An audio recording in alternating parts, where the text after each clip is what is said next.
భాను అయితే పాదు పడుకుని ఉంటే చదువుకుంటూ ఉంటుంది. అలా పాదు పడుకున్న భాను అయితే చక్కగా చదువుకుంటూ ఉంటుంది. ఇక బామ్మ అయితే ఏంటా సౌండ్‌లు అనేది అంటూ ఉంటుంది.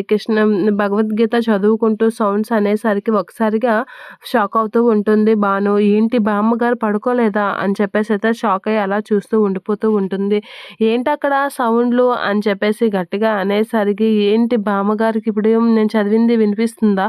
అనేది అనుకుంటూ ఉంటుంది. షాక్ అవుతూ ఉంటుంది. ఇక బయటికెళ్ళి చూసేసరికి ఇక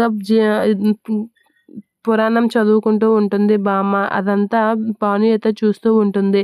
అలా చూసి ఇప్పుడు బామ్మకి నేను చదివింది తెలియకుండా ఉండాలి అంటే ఏం చేయాలి అనైతే కంగారు పడుతూ ఉంటుంది. ఇక బామ్మ అయితే అలా పురాణం చదువుకుంటూ ఉంటుంది. బామ్మ బయట చదువుకుంటుంది కాబట్టి నా అలికిడి తెలుస్తుంది అనేది అనుకుంటూ ఉండేసరికి పాది అయితే ఏమైంది బస్సమ్మాయి అని అనేసరికి బయట బామ్మ చదువుకుంటున్నారు. ఆవిడకి నేను చదివింది తెలుస్తుంది అని అనేసరికి, అయితే నేను చెప్పింది చెయ్యి అని చెప్పేసి అంటూ ఉంటాడు. ఏం చెయ్యాలి అని అనేసరికి, నువ్వు సెల్‌లో కృష్ణుడు పాటలు వేసి బామ్మకి వినిపించేటట్లుగా పెట్టు. అలా పెడితే బామ్మ పాటలకి డైవర్ట్ అవుతుంది. పాటలకి డైవర్ట్ అయితే నువ్వు చదివింది పట్టించుకోదు, వినబడదు కూడా అని చెప్పేసి పార్థు అంటూ ఉంటాడు. ఇదేదో బాగుంది బాబాయ్ అని చెప్పేసి అంటూ భాను అయితే సెల్‌లో కృష్ణుడి పాటలు వేసి బామ్మకి వినిపించేటట్లుగా డోర్ దగ్గరగా పెడుతూ ఉంటుంది పాటలు.